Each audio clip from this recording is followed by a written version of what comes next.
Hello अस्सलाम वालेकुम, welcome back to my channel. उम्मीद है आप सब खैरियत से होंगे। आज मैं आप लोग के लिए रेसिपी लेके आई हूँ 19B सूप की। आए देखते हैं। सबसे पहले एक हमने कढ़ाई ली है, उसके अंदर 1/4 कप ऑयल ऐड किया है, 3 से 4 मशरूम्स ऐड किए हैं, 4 से 5 प्रॉन्स ऐड किए हैं, 1/4 कप हमने चिकन ऐड किया है। इसको हम 5 to 6 मिनट के लिए फ्राई कर लेंगे। जैसे ही फ्राई हो जाएगा फिर हम इसके अंदर 1 कनौर क्यूब ऐड करेंगे, 1 टीस्पून ब्लैक पेपर ऐड करेंगे। इन दोनों चीज़ों को अच्छी तरह मिक्स कर लेंगे।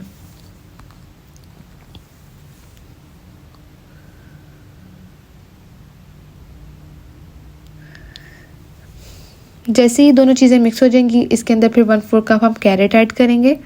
चाइनीज़ गाजर लेनी है हमने। 1/4 कप ही हमने इसके अंदर कैप्सिकम लेनी है।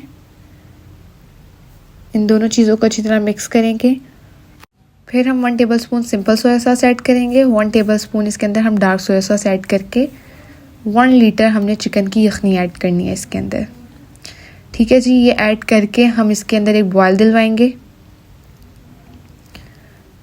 जैसे बॉयल आ जाएगा फिर हम इसके अंदर कॉर्नफ्लोर ऐड करेंगे। कॉर्नफ्लोर की कंसिस्टेंसी आप लोग ने अपने अकॉर्डिंग देखनी है। जितना आप लोग को स्लरी चाहिए उतना रखिएगा, क्योंकि कुछ लोग थोड़ा पतला पसंद करते हैं और कुछ लोग थिक पसंद करते हैं। फिर हम इसके अंदर एग ऐड करेंगे। स्पैचुला की मदद से इसको मिक्स करेंगे। ये हमारा 19B सूप तकरीबन तैयार हो चुका है। इसकी मैं फ़ाइनल लुक आप लोग को दिखाती हूँ। ये इसकी फ़ाइनल लुक आ चुकी है। अब इसको हम एक बाउल में सर्व करके मज़े से पियेंगे। उम्मीद है आप लोग को मेरी वीडियो पसंद आएगी। मेरे चैनल को सब्सक्राइब लाइक करना मत भूलिएगा। इंशाल्लाह मिलते हैं नेक्स्ट वीडियो में। अपना बहुत सारा ख्याल रखिएगा। हम आप लोग के लिए बहुत सारी मेहनत करते हैं, तो मेरे चैनल को प्लीज़ ज़रूर लाइक कर दीजिएगा। अल्लाह हाफिज़।